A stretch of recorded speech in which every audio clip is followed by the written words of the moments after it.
حوالات کی سلاخوں کے پیچھے سے میں اسے نماز پڑھتے ہوئے دیکھ رہا تھا۔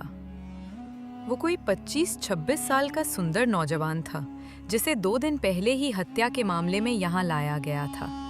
کچھ دنوں بعد اسے عدالت کی کارروائی کے بعد جیل بھیجا جانا تھا۔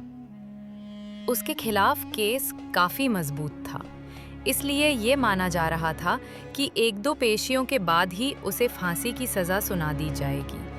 میں ایک پولیس والا ہوں اور پہلے دن سے ہی میرا رویہ اور لہجہ اس کے ساتھ کافی سخت تھا، لیکن اس کے ہونٹوں پر ہمیشہ ایک دل کو چھو جانے والی مسکان رہتی تھی۔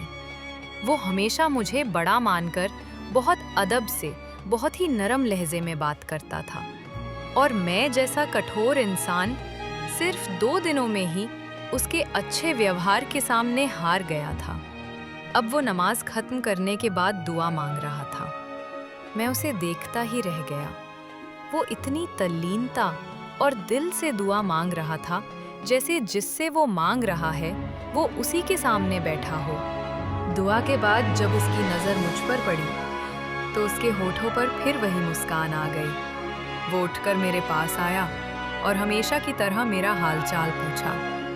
آج خلاف معمول میرا لہجہ کافی نرم تھا۔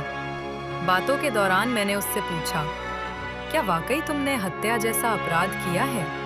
کیونکہ تمہاری معصومیت سے تو ایسا نہیں لگتا کہ تم ایسا گھناؤنا جرم کر سکتے ہو۔ اس نے مسکراتے ہوئے جواب دیا، ایک انسان کی ہتیا پوری انسانیت کی ہتیا کے برابر ہے، تو پھر میں ایسا گھناؤنا گناہ کیسے کر سکتا ہوں؟ میں بولا، تو پھر؟ میں نے سوالیہ نگاہوں سے اس کی طرف دیکھا۔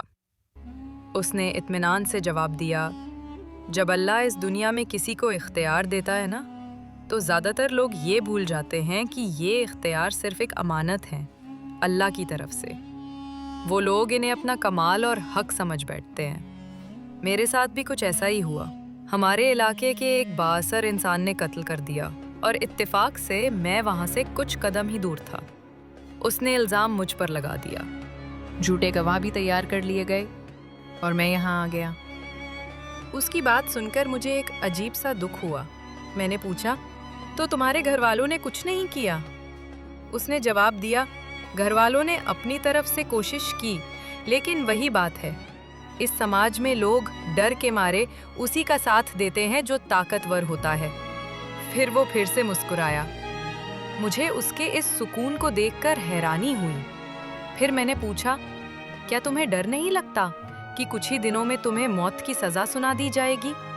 اس نے جواب دیا، انشاءاللہ مجھے کچھ نہیں ہوگا۔ میں نے اپنی عرضی اس کے آگے رکھ دی ہے جس کے سامنے بڑے سے بڑا بادشاہ بھی بیزار ہوتا ہے۔ اس نے پوری یقین کے ساتھ کہا۔ میں نے پھر سوالیہ نظروں سے اسے دیکھا۔ وہ بولا، میں اپنے اللہ کی بات کر رہا ہوں۔ اسے میری بے گناہی کا پورا علم ہے اور وہ مجھے کچھ نہیں ہونے دے گا۔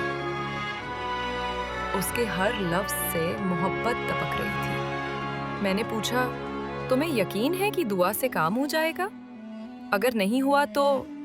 وہ بولا، جب اس سے مانگا جاتا ہے نا، تو پھر شک نہیں کیا جاتا کہ وہ قبول نہیں کرے گا۔